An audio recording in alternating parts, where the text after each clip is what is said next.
Well, week 13 of the fantasy season is here, so you know exactly what we need to do. We're going to go through every single matchup, break down every single running back, and go over who you should be starting and who you should be sitting here in week 13 of the fantasy season. All right, let's kick it off with the first of three Thanksgiving Day matchups on Thursday. The earliest game will be the Packers traveling to face the Lions. Let's start with the Packers side of things. Josh Jacobs out in week 12 in that home matchup against the Minnesota Vikings. He was close to playing in week 12, then kind of last minute there, wasn't able to push through, and probably the right decision as the Vikings did not look nearly as competitive as the Packers were this past week, right? So ultimately, we saw Emmanuel Wilson get the start. He was very effective, to say the least, in an offense that gives a ton of volume to the running back position. 30 total touches, 107 rushing yards, 2 rushing touchdowns, 18 receiving yards, 26.5 fantasy points for Emmanuel Wilson in week 12. So I will say, at this point, on a short week, we don't really know if Josh Jacobs is going to play in week 13 or be out again, but I would imagine in a divisional matchup on the road on Thanksgiving Day, we're going to see Josh Jacobs back in action. So as long as he's back in action and the starting running back, he is a start for me. If he's not a start, then I'm still going to call Emmanuel Wilson startable, not exactly in the start category, because this is a much tougher matchup this week against the Detroit Lions, who are still giving up the fewest fantasy points to the running back position on the season so far. So I think Emmanuel Wilson, still a very solid start if Jacobs is out, but I don't really envision him having as much upside as he had this past week. But what we do know at the end of the day is that this Matt LaFleur offense, they want to run the football first and foremost. So both running backs still viable options. And obviously if Jacobs is healthy, he's going to be in your starting lineups no matter what. Then we move to Jahmyr Gibbs and the Detroit Lions. Gibbs had a miraculous whopping 55.4 fantasy points in week 12. Maybe not miraculous. I think no one is really surprised if any running back in the league was going to do it. It would be like Gibbs, JT, or C-Mac, right? But nonetheless, 219 rushing yards, 2 rushing touchdowns, 14.6 yards per carry, 12 targets, 11 catches, 45 receiving yards, and a touchdown. And what was really interesting here is we saw the Lions, kind of playing from behind against the Giants. And if we can get more game scripts where the Lions need to throw the football and stay in the game, then we're going to see an incredible amount of usage to Jahmyr Gibbs. He still gets an incredible amount of usage, even when we don't get these type of game scripts, but those 12 targets and 11 catches, both a season high, and they really elevated that overall fantasy stat line. So he's going to be in your starting lineups no matter what. This Packers run defense, nothing to sneeze at, top 10 in terms of fantasy points allowed to the running back position, but Gibbs has to be in your starting lineup. I will say David Montgomery, moving from the startable flex type tier just to a sit. He's just not getting the usage that we need. Listen, I don't want to say Monty is a drop necessarily, because I think he's still one of the better handcuffs overall in fantasy, because if something does happen to Gibbs, and we know Monty's going to get the volume and a very good offense, but ultimately, this is just not a player that at this point in the season with, the fantasy playoffs coming up and so much on the line, that we can really have in starting lineups. So, just 5 touches this past week, 3 targets, 3 catches as well, 6.7 fantasy points. The upside is not there.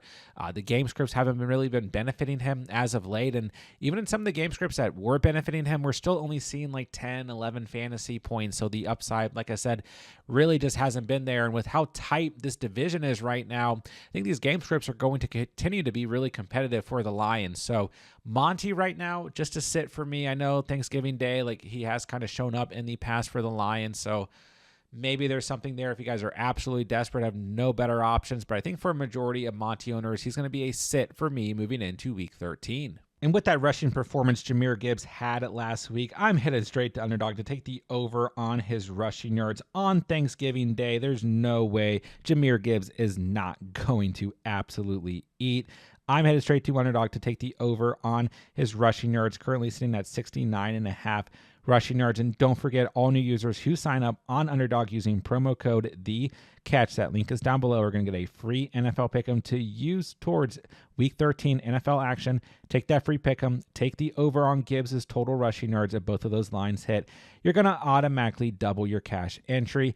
And on top of that, once you play through $5 on Underdog, as long as you've signed up using promo code catch, they're going to give you $50 in bonus funds to use towards Week 13 NFL action, and they're going to give you a 50% deposit match up to $1,000. So make sure you guys sign up on Underdog using promo code THECATCH if you want to take advantage of all of their Week 13 exclusive NFL offers. All right, next Thanksgiving Day matchup will be the Chiefs traveling to face the Cowboys. Let's start with Kareem Hunt and the Chiefs. He finished with 20 fantasy points in Week 12, 104 yards on the ground against the Colts, a rushing touchdown, 3 targets, 3 catches, 26 receiving yards. Did have a lost fumble, but still a really solid fantasy day. And you got to feel pretty good this week. If you have Kareem Hunt, he's giving you double-digit fantasy points in 4 straight games and gets this Cowboys defense that, has been really bad against the run on the season, but has been better as of late since they made some trades and gotten healthier and all of that. They have moved up a couple spots, but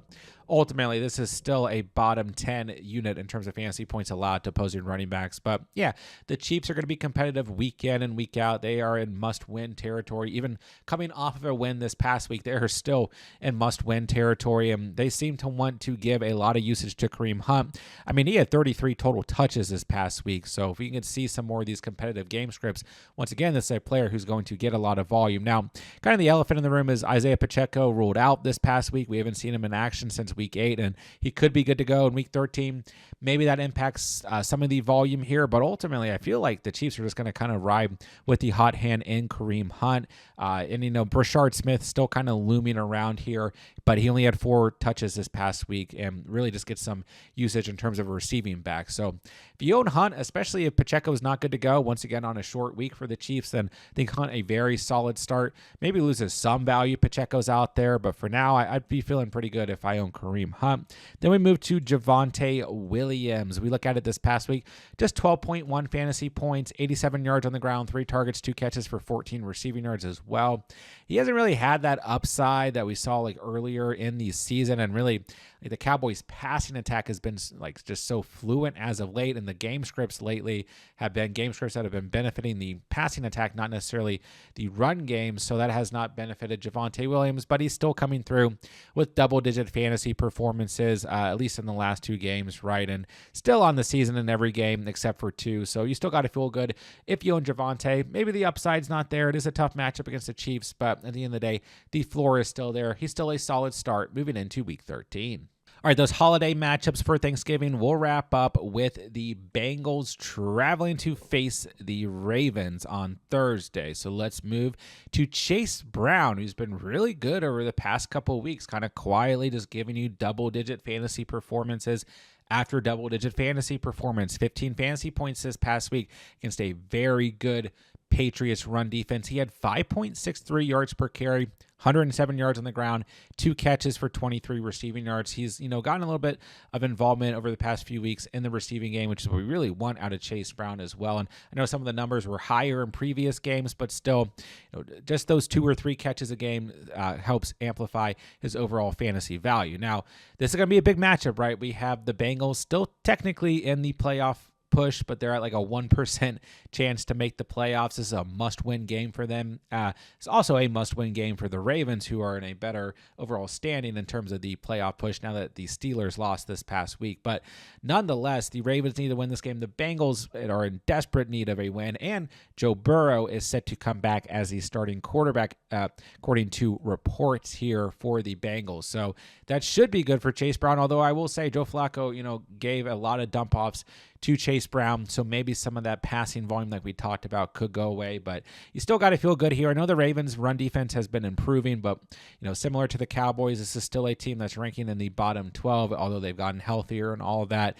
They haven't had the toughest schedule as of late. So I do like this matchup at the end of the day for Chase Brown. I do think he'll get plenty of volume in this matchup, and he's got to remain a start with the performances he's had as of late. Then we move to Derrick Henry. I've told you guys week after week, let's not panic on Derrick Henry. I could not believe the panic we had early in the season on Derrick Henry, and he's been very good, really since the bye week, but even some games before the bye week. But 22.8 fantasy points here in this past week in week 12, 64 yards on the ground, 2 rushing touchdowns, 2 catches for 24 receiving yards against the Jets. And now he's getting the Cincinnati Bengals, the team still giving up the most fantasy points to opposing running backs, on kind of a big primetime game on a holiday at home, must-win game. You got to feel great about Derrick Henry if you own him. This is a smash spot against the Bengals. Not a lot to break down here, but I will say the passing attack for the Ravens hasn't exactly been fluent since Lamar Jackson has returned to action, and they've been really relying on the run, which is not a huge surprise when it comes to the Ravens, but I think they're going to continue to rely on the run here in Week 13. This should be a great matchup, and overall, it's a great matchup in terms of Derrick Henry against this run defense, so you absolutely have to start him if you own him here in Week 13. All right, then Friday, we'll have an afternoon game for Black Friday. We'll have the Bears traveling to face the Eagles. Let's start with the Bears. DeAndre Swift, seeing the volume to start that Week 12 matchup against the Steelers, had a costly fumble and then saw a significant drop in volume. We saw a lot of volume then go to Kyle Monangai for the rest of the game. He had 10.8 fantasy points, had a touchdown. He now has a touchdown in 3 straight games. DeAndre Swift has not scored a touchdown since Week 8 of the season. And, you know, I would be concerned if I'm a DeAndre Swift owner, which I am literally a DeAndre Swift owner in a lot of leagues, but I do think that Ben Johnson and this Bears offense will come out and still utilize DeAndre Swift in Week 13, but we could kind of see like some back and forth in terms of the volume for the 2 running backs here, and I could definitely still see a lot of volume in the red zone going to Kyle Monangai, but I don't think like Monangai is just going to completely take over the backfield. And with that being said, you know, they're still facing the Philadelphia Eagles, who have been kind of a wishy-washy team against the run this year, but they've looked better as of late, and overall 16th in terms of fantasy points allowed to opposing running backs, so kind of right there in the middle, right? This is a road game. It's kind of like a primetime game, for lack of a better word, I guess. And I do think both these running backs, you know, will have involvement throughout the course of the game. But I was going to call them flex options because they will impact each other's volume. So I don't know if I'm completely confident in either running back. Now, we move to the Eagles here. I'm leaving Saquon Barkley in the start category. I just think the floor is still there. I mean, he's had 10 or more fantasy points in 4 straight games. Doesn't exactly have the upside. He also had a costly fumble this past week against the Cowboys. Just 2.2 yards per carry. Did have 8 targets, 7 catches, 52 receiving yards. And I did talk about this if you guys were part of Saturday's stream this past week. Talked about how I was a little bit worried about the Eagles running attack in Week 12 because Cowboys had gotten healthier. That defensive line's been playing better. They, you know, made some good trades and everything. But also Lane Johnson, you know, significant loss for the next couple of weeks for the Eagles. And this Eagles running attack, which already hasn't been that good this year, is significantly worse without Lane Johnson. So this is a better matchup this week against the Bears, who, you know, have not been good against a run, or at least the running back position, 19th overall against the position. So right outside the bottom 12 in terms of fantasy points allowed to running backs. And I don't know, it just kind of feels like a week where I think Barkley's going to be solid at home against the Bears. It's going to be a competitive matchup. There's this Bears team atop their division right now. They find a way to win on a week in, week out basis, but this defense definitely bends throughout the game as well. So I actually feel pretty good about Barkley this week. I think this could be a pretty solid game for him, and he's really the only running back that we need to consider for the Eagles. So I know it's been frustrating. I know the Eagles running attack hasn't been great as of late, but I think Barkley has to remain a start moving into Week 13. All right, let's move into Sunday's action. Looking at the early window, we'll kick it off with the Saints traveling to face the Dolphins. So we saw an injury to Alvin Kamara in that Week 12 matchup against the Falcons. He's dealing with an MCL sprain. His status timetable is unknown, but I would say that it's probably not looking too good if you are an Alvin Kamara owner, and it already wasn't looking that great anyways because he's been hardly effective throughout the course of the season, currently sitting as the RB 36 overall.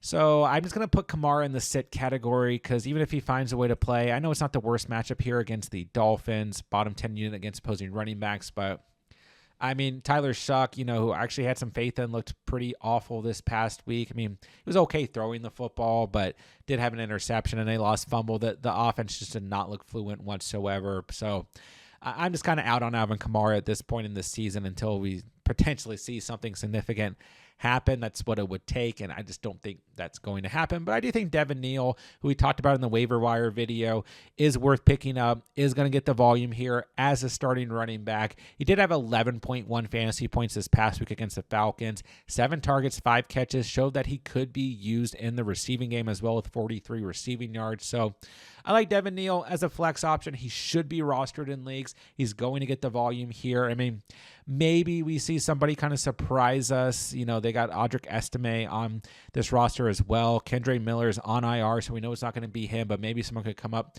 from the practice squad or get signed. But for now, it's looking like Devin Neal's going to get the nod here, and he should get the RB1 volume, which is always going to have some sort of impact potentially in fantasy. So we'll call him a flex. Then Devon A-Chain coming out of his bye week. Last time we saw him in action was week 11, 21.5 fantasy points. I mean, he's been outstanding this year. He has had 12.8 or more fantasy points in every single game this year, 16.5 or more fantasy points in every game except for one on the season, RB4 overall and half in full PPR. So yeah, nothing to break down here. The Saints defense, very wishy-washy. Hard to really rate on a week-to-week basis because they have so much fluctuation, but it's a good enough matchup that coming out of the bye week, extra rest, extra time to prepare for this game, Devon A-Chain, an absolute no-brainer, must start here in week 13. Next up, we have the Texans traveling to face the Colts in a big divisional matchup. Let's start with the Texans side of things. Not so effective against that awful Bills run defense in week 12. Just 7.9 fantasy points for Woody Marks, 2.5 fantasy points for Nick Chubb. Nick Chubb finished with a total of 7 touches. Woody Marks finished with 17 total touches, and Marks was definitely more effective running the football with 4.6 yards per carry compared to Nick Chubb's 2.6 yards per carry. So I think Woody Marks is still the clear-cut RB1 here. We just see some volume here and there go to Nick Chubb, and don't know if we're going to get C.J. Stroud or Davis Mills at quarterback, but the early reports are indicating that Stroud probably going to be the starting quarterback for the Texans this week. I actually think you could argue it might be better if Davis Mills is starting quarterback. I digress, though. Woody Marks is getting the volume. It's not a great matchup here, but this is a big matchup at the end of the day for both teams here in the AFC South. So I think Woody Marks, a perfectly fine flex, but if he doesn't score or catch enough passes, he's probably not going to give you a fantasy stat line that you're very happy with.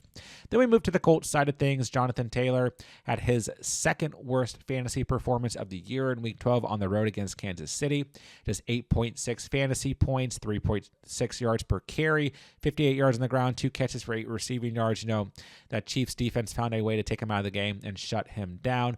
And ultimately, this is not a good matchup against this Texans defense whatsoever for the Colts overall, but also against the run, as they are top 12 in terms of fantasy points allowed to the running back position. But I'm going to have a tough time calling Jonathan Taylor anything other than a start, even for the rest of the season. And, you know, I have talked about this a little bit. This end of season schedule coming out of the bye week for the Colts is really bad. I mean, at Kansas City on the road this past week, then get the Texans on the road against the Jaguars and the Seahawks, and then get the Niners at home and the Jaguars at home. Week 18, not important for us, but they're on the road against the Texans. I mean, there's a real possibility that the Colts do not wrap up this division and do not win this division. This is a really, really tough stretch of games.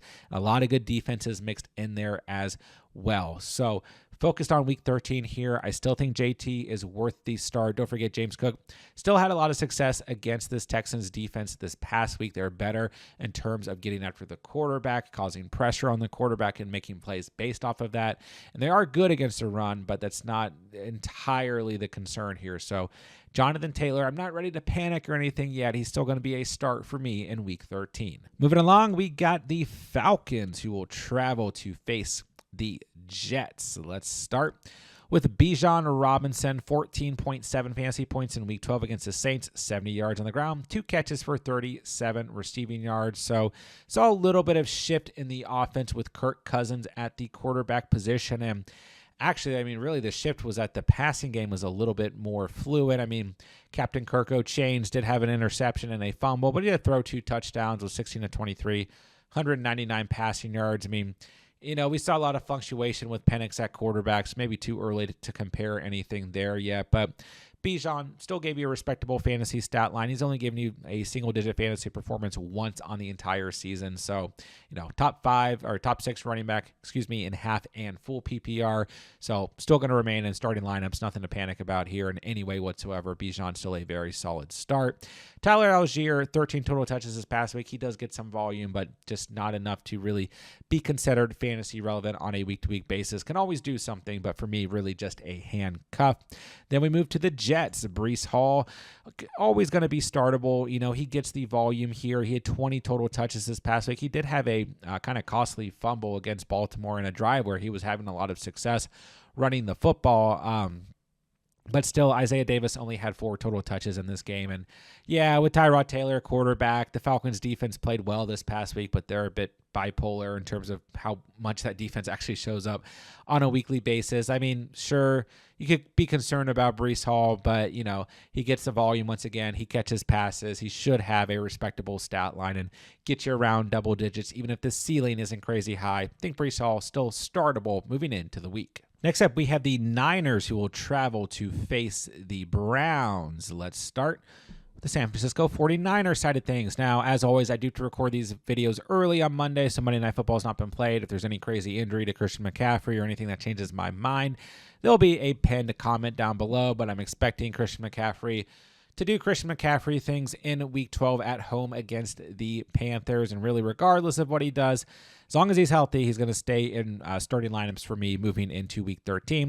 It is a tough matchup against this Browns defense, but they've actually moved back a little bit in their overall rankings, now 8th against the running back position in terms of fantasy points allowed. It's not great, don't get me wrong, but it's better than it was earlier in the season. But still, if Christian McCaffrey is healthy, I don't care who he's facing. He's in our starting lineups.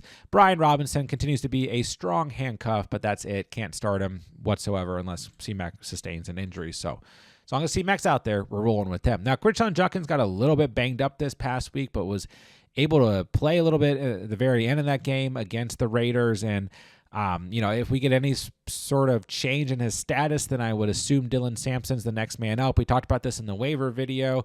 And so if Dylan Sampson is the RB1, then, we can roll with him as a flex option as he gets that passing volume like we saw this past week and maybe has, sustained some sort of chemistry there with Shedeur Sanders based off of the one passing touchdown Shedeur Sanders had this past week. And we know that Sanders is going to start in Week 13 for the Browns. But it looks like Judkins is actually probably going to be able to play going into the week, which I was not fully aware of when I recorded the waiver video, but I digress. I think Judkins is still just in the startable category for me. I know I was worried about him this past week, and he did score 2 touchdowns. I was also worried about Genty. I just kind of saw that game being kind of low scoring and defensive and like bad quarterback play out of Geno Smith and Shedeur Sanders, and that was kind of partly true, but not entirely. And I mean, the Browns did really rely on Judkins this past week as he had 16 total touches. And then, Dylan Sampson had 9 total touches, so relied on the run game, I should say, where Shedeur Sanders only threw the football 20 times. And I think against the Niners, who are banged up and haven't been playing great defensively overall, they'll probably do the same. But, even though the thing with this Niners defense is, although they've been banged up, right, they still have a great defensive coordinator and Robert Saleh. So, I feel kind of iffy here about Judkins once again in Week 13 because he only had 2.9 yards per carry. Like, he wasn't extremely effective with the ball in his hands. He just got all the red zone opportunities from this team essentially and scored 2 touchdowns. So I think he's still very startable. Once again, if we see any sort of change in status with his health this week, then Sampson will get the nod as like a lower end flex option. But ultimately, I'm just going to call Judkins startable at this point in the week. Moving along, we will have the Rams traveling to face the Panthers. Let's start with the Rams. Where were you this past week? Kyren Williams, just 5.8 fantasy points, 46 yards on the ground, 3.8 yards per carry, 1 catch for 2 receiving yards. We saw Blake Corum have 7 touches, 24 rushing yards. So he continues to get some sort of involvement. But I mean, come on, this game was over like after the first quarter, essentially, just definitely after the first half. And, we did see volume go to Kyren Williams in the second half as the Rams were just slowly running out the clock there. But, I mean, he barely got any involvement in the first half of this game. But the passing attack was so fluid in the first half of the game. And Devontae Adams was balling out. I mean, Matthew Stafford, like, barely had any incompletions in the first half. Had 3 passing touchdowns in the first half. I mean, he just really wasn't necessary. So I think Kyren Williams, I'm not going to panic here. He's only given you single-digit fantasy performances twice on the season now. And this Panthers team, I think, is kind of quietly okay. We'll see how they play in Monday Night Football. Once again, I'm recording this before Monday Night Football, but they haven't been very strong against the run on the season so far. I'm not expecting them to play great against Christian McCaffrey. So I'm going to leave Kyren Williams in the start category. It happens, guys. It happens with every player at every position. Sometimes there's just going to be weeks like this, but overall, Kyren has been extremely effective on the year, extremely consistent, a top 10 running back in both full and half PPR, so let's keep rolling with him. Then we move to the Panthers side of things, and if there's any crazy injuries here or anything, I'll have a pinned comment down below as I do to record this before Monday Night Football, but I'm expecting Rico Dowdle to have a solid performance in Week 12, and I'm going to leave him in the start category going into Week 13, but I think he's kind of like the lower end of the start category for me, if not the lowest, because this Rams run defense is so good. And I talked a lot about this past week. I really advise you guys to bench Sean Tucker and or Rachaad White because this Rams run defense is just that good. They are absolutely elite. Third fewest fantasy points allowed to opposing running backs. And overall, that defense, it feels like it's getting better and better each week. And the secondary is being, been very opportunistic as of late, based off of the pass rush and the run defense. So I don't know if this is going to be a great overall offensive day for the Panthers, but as long as Rico Dowdle is healthy, he's still a great kind of low-end RB2 moving into Week 13 of the season. Next up, we'll have a divisional matchup between the Jaguars and the Titans. Let's start with the Jaguars side of things. Travis Etienne, still the clear-cut RB1 in Week 12. He had a total of 18 touches, a receiving touchdown, 86 yards on the ground, and 5.7 yards per carry against the Cardinals compared to Bashaw Tutin's 7 touches for 17 rushing yards, 1.7 fantasy points for Tutin. Now, if you guys, were in the comment section and are in the live stream this past week, I did talk about how I was really not in on Bashaw Tutin. I did talk about Week 2 where he had 15.4 fantasy points. The following week faded away at 8.1 fantasy points and stayed in that range all the way leading up until Week 11 of the season, essentially. And I just felt like it was a bit overreactive in terms of what happened in Week 11. The Jaguars are playing very well against the Chargers. They were up on them early. I know Tutin got early usage in that game as well, but I just really wasn't in on him, especially also sustaining a non-serious injury this past week. So, Tutin can always do something. This is a soft run defense in terms of the Tennessee Titans.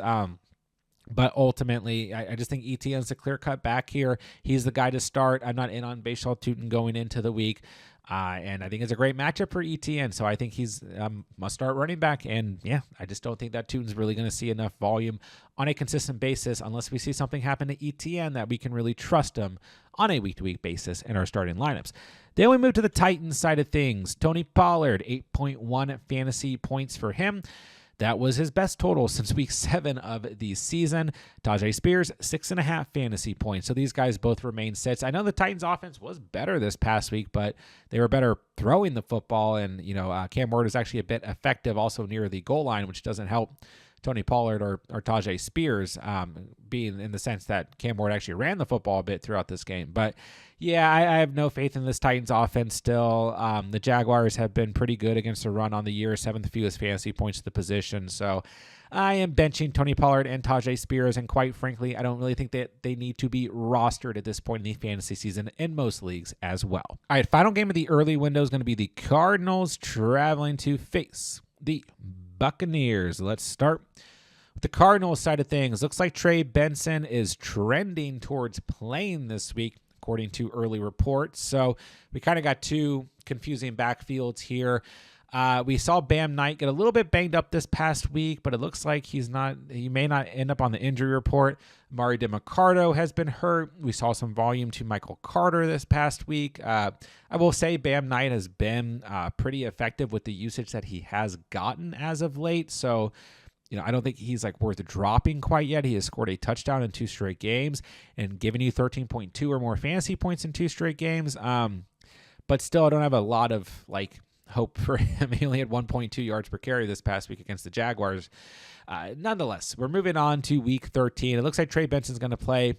The Bucs were pretty good against the run this past week because, once again, the Rams did not need to run the football barely at all, but they still rank bottom 10, in terms of fantasy points allowed to opposing running backs. So not exactly super tough spot for whatever Cardinals running back does end up playing this week. But if Benson gets the start here, I think he's startable. First game from injury. We know that this offense is going to throw the football a lot. They will utilize the running back position, but I just don't feel overly excited about starting a Cardinals running back going into the week. But if it is Benson, we'll put him as startable, leave him as that.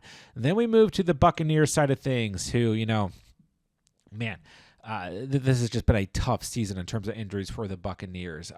Baker Mayfield has not technically been ruled out for Week 13 yet, dealing with a shoulder issue, an AC joint, and it feels like maybe there's something else going on there. But, if Baker doesn't play, then that's going to really impact this offense more than any other injury that has happened this season. Teddy Bridgewater wasn't exactly effective this past week, albeit it was against that Rams defense, not this Cardinals defense, but Cardinals defense also not particularly anything to sneeze at. They've been a bit wishy-washy, but they've been a decent defense.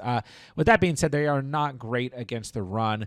Bottom 10 unit in terms of fantasy points allowed to running back. So Bucky Irving's out there. I think he is startable going into the week. Leave it at that. I don't always love players in their first game coming off an injury, especially when we have names like Sean Tucker and Rachaad White, who can see volume at any point as well. But come on, if you held on to Bucky throughout this saga for this long, are you really not going to try and put him in your starting lineup? It may depend on who else you guys have, but I think he's going to be startable. And then Sean Tucker, Rachaad White, I'm just putting as sits. We saw Tucker have 13 total touches this past week compared to Rachaad White's 8 total touches. Rachaad White did have 5.43 yards per carry. Sean Tucker just 3.5 yards per carry, but Tucker saw more volume and really tough matchup for them this past week, like I mentioned earlier in the video. I didn't like either of them going up against that Rams run defense. So, they could see some sort of volume. They could score. They could catch some passes, but they're just going to be sits for me here in Week 13. All right, moving into the afternoon slate of games, we're going to have the Vikings traveling to face the Seahawks. Let's start with Aaron Jones and the Vikings. Now, had some faith in Aaron Jones this past week. He was okay running the football, 4.5 yards per carry, but ultimately just 8.7 fantasy points. This Vikings offense right now with J.J. McCarthy at quarterback, who's now in concussion protocol, so maybe we'll see Max Brosmer or the ghost of Carson Wentz or somebody else out there. I don't know.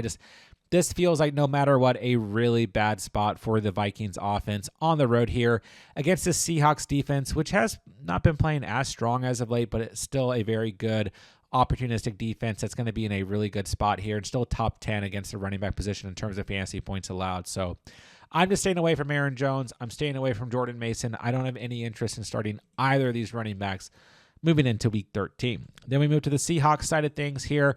Kenneth Walker, Zach Charbonnet. I know it might feel lazy, but every single week to me, these guys are just flex options. And they showed why this past week. I mean, Walker did have 13.1 fantasy points, very effective with 6.4 yards per carry, 3 catches as well.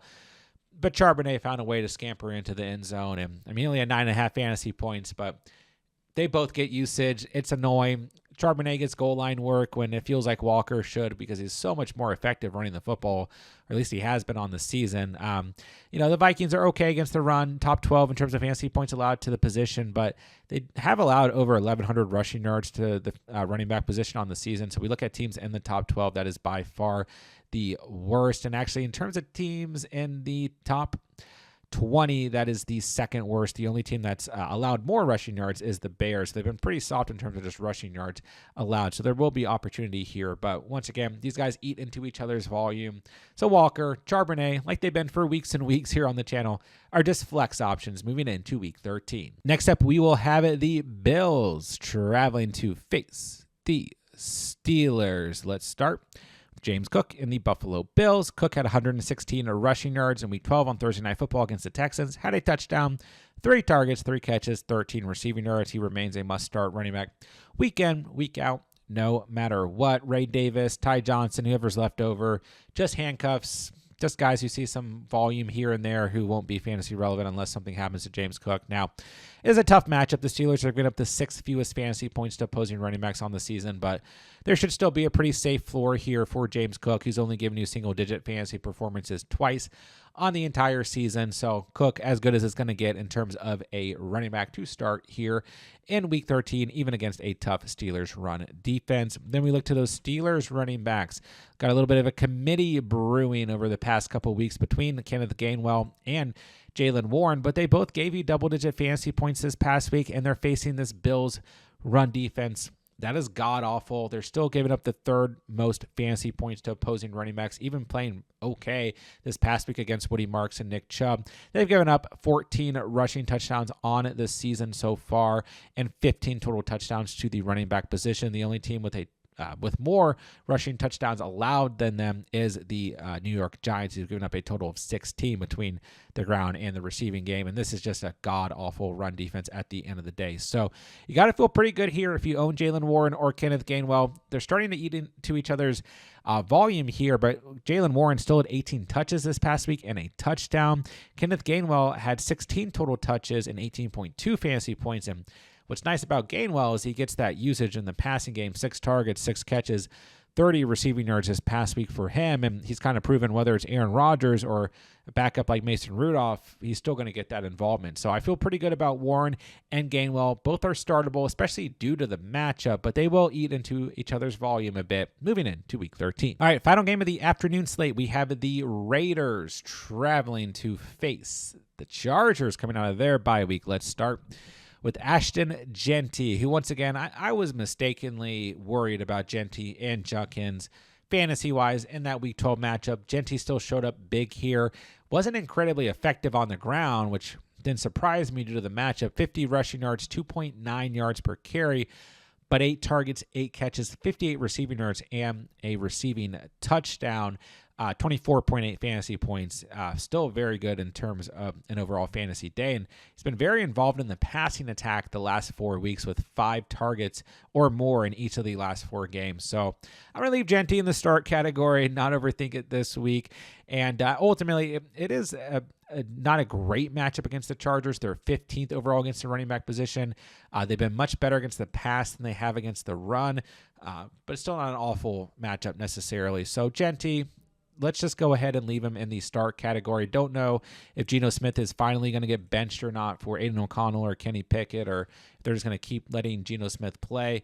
But either way here, Jeanty, solid floor. Let's just leave him in the start category. Then we move to the Chargers side of things. Kamani Vidal has been a little bit banged up, but it looks like, he's going to be okay in Week 13. But that's not really the issue here. The other issue is the other banged up running back, who's Omarion Hampton. His practice window, could have already been open. We're not really getting exact reporting here. It may be open this week. He might be able to play.